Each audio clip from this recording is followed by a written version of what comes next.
என் அன்பு குழந்தையே, உனக்கான நல்ல விஷயங்களை செய்து கொடுப்பதற்காகவே உன் தாயானவள் இன்று உன்னை தேடி வந்திருக்கின்றேன். என் செல்ல பிள்ளையே, நீ எதை நினைத்தும் கலங்காதே. உன் அம்மா எப்பொழுதும் உனக்கு துணையாகவே இருக்கின்றேன்.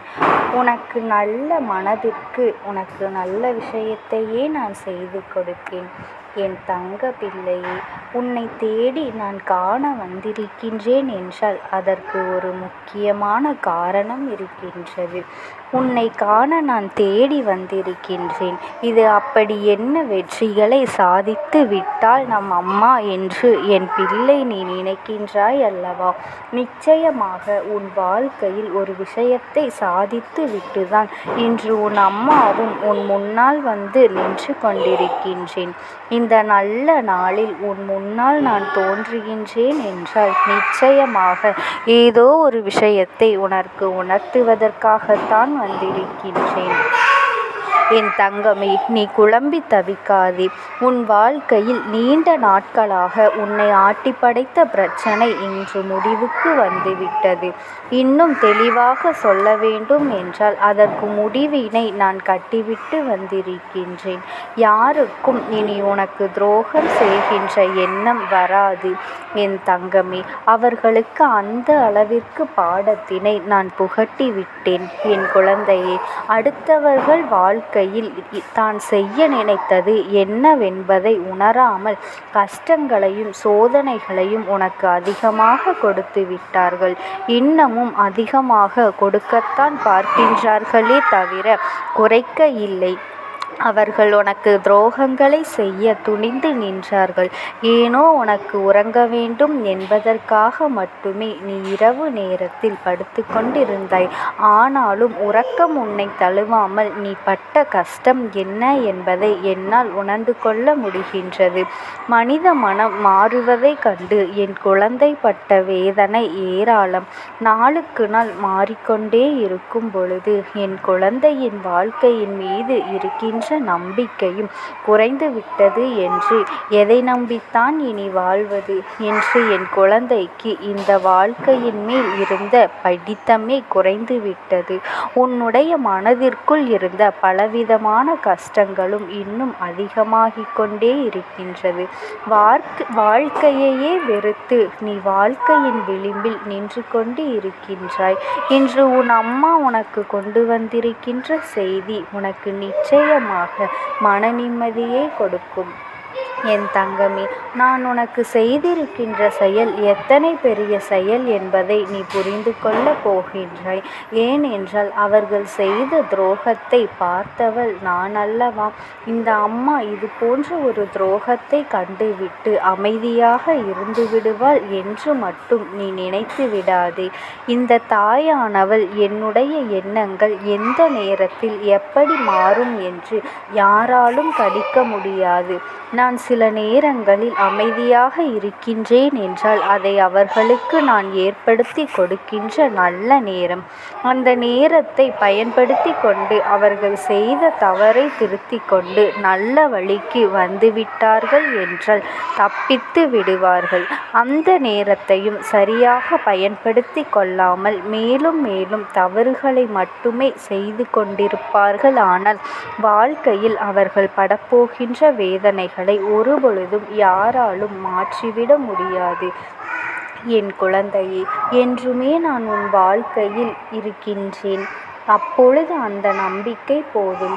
எப்பொழுதுமே என்னுடைய மனதில் ஒரு எண்ணம் இருக்க வேண்டும். திருப்தி அடைகின்ற வாழ்க்கை மட்டுமே எப்பொழுதும் நிலையாக இருக்கும் என்பதனை நீ புரிந்து கொண்டு இருக்க வேண்டும் என் தங்கமே. நான் ஒன்று சொல்வதை நீ முழுமையாக புரிந்து கொள். யானைக்கு கரும்பு தோட்டமே தேவைப்படுகின்றது. ஆனால் எறும்புக்கு அதில் இருக்கின்ற சக்கை மட்டுமே போதுமானதாக இருக்கின்றது. தோட்டம் கிடைக்கும் பொழுது நீ யானையாக மாறிவிடு. சக்கை கிடைக்கும் பொழுது நீ எறும்பாக மாறிவிடு என் தங்கமே. வார்த்தையில் திருப்தி இல்லை என்ற பேச்சுக்கே ஒரு நாளும் இடம் கொடுக்க கூடாது. எது எப்பொழுது எங்கே கிடைக்கின்றதோ அந்த நேரத்தில் மட்டுமே நீ அதனை பயன்படுத்தி கொள்வதற்கு தயாராக இருக்க வேண்டும். உன்னை மாற்றிக்கொள்ள வேண்டும். இது கிடைக்கவில்லை என்று வேதனைப்படாமல் கிடைத்ததை வைத்து சந்தோஷமாக இருந்தாலே போதும். என் குழந்தையே, சாதிக்க வேண்டும் என்ற வெற்றியும் எதையும் சமாளிக்க வேண்டும் என்ற தைரியமும் உனக்குள் இருக்கும் வரை உன்னுடைய நிழலை கூட யாராலும் தொட முடியாது. எதற்காக உன் அம்மா இத்தனை விளக்கமாக இதை சொல்லிக் கொண்டிருக்கின்றேன் என்று உனக்கு புரிகின்றதா என் தங்கமே? இதனை எத்தனை எளிதாக உன் வாழ்க்கையில் உன் அம்மா நுழைந்திருக்கின்றால். உனக்கு வாழ்க்கையில் திருப்தி இல்லாமல் போனதும், உனக்கு சாதிக்க வேண்டும் என்று மனது துடிப்பதும் குறைவாக இருந்தால் மட்டும்தான் இவர்கள் எளிதாக உன்னை ஆட்கொண்டு விடுவார்கள். என் குழந்தையே, சாதிக்க வேண்டும் என்ற வெறி உனக்கு அதிகமாக இருக்கும் என்றால் ஒரு முறை நீ பட்டதை நீ மறக்கக்கூடாது. மீண்டும் இது போன்ற ஒரு வாழ்க்கையை நீ உருவாக்கி கொள்ளக்கூடாது என்பதில் தெளிவாக இருந்துவிடு. பொதுவாக வாழ்க்கையில் புண்ணியங்கள் அழிவது கிடையாது, அதுபோல பாவங்கள் கழிவதும் கிடையாது. நீ என்ன நினைக்கின்றாயோ அதுவும், நீ எதை விதைக்கின்றாயோ அதுவும் உன் வாழ்க்கையில் நிச்சயமாக நடந்தே தீரும் என்பதை நீ மறந்துவிடாதே. அதிகமாக சேர்த்த பாவங்களை செய்யாமல் இருந்தாலே போதும். வாழ்க்கையில் உனக்கு எப்பொழுதுமே சந்தோஷம் இருக்கும். நீ செய்த பாவத்தின் பலன்தான் இன்று இது போன்ற ஒரு நட்பு உனக்கு ஒரு துரோகமாக மாறி இருக்கின்றது என்பதனை உனக்கு இப்பொழுது புரிகின்றதா என் தங்கமே? முடிந்தது முடிந்து போனதாகவே இருக்கட்டும். எதையும் நீ நினைத்து கொள்ளாதே, நினைத்து நீ வருத்தப்படாதே. எதுவும் திரும்ப வரப்போவதில்லை.